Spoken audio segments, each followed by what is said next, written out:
And I think that today, coming together for this Dominican Forum is such an appropriate way for us to be reminded that at this college, we stand for something that is distinctive, that in many ways is historic, but also so relevant and so needed today.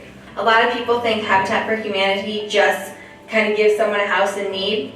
A lot of what they do is educate. So not only are the homeowners that are receiving the houses going through training and courses and classes to how to better learn how to manage a home and manage their finances, but there's also education on the volunteers aspect. So when we were working, we were also learning about how to build a house, why the construction takes this measure and what comes first.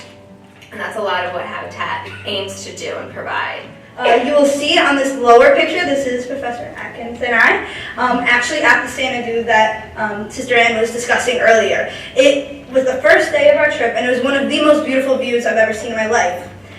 And then I realized that I was going to see so many other beautiful views that I thought I would never see in my life throughout the trip. Also, I think the biggest part of the trip was that we lived the 4 pillars. So as we discuss on campus all the time, study, prayer, community, and service, each one of those aspects was intimately involved in our trips. So the people that we worked with are in Kingston. They do live in, as Mayor Watson said, a dump. It is an active landfill, and when you're there, you can smell it.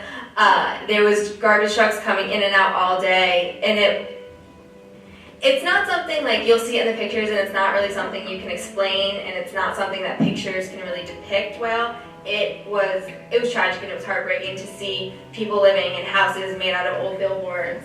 I learned so much, and I'm so grateful I was able to be in Chicago serving visitation school. It was truly a life-changing experience. My personal experience at the Preaching in Action conference in New York has changed my life. I met a different array of people who I felt a connection towards, and have showed me how to incorporate the 4 pillars in my own life. It helped me not only connect with my school and other wonderful people, it also helped me with an experience that made me grow in my Catholic faith. All in all, the Dominican in Action Preaching Conference was a once-in-a-lifetime experience that I will never forget. And I am proud here to stand before you all and say in the words of St. Thomas Aquinas that I have contemplated and I am sharing the fruits of my contemplation. Thank you.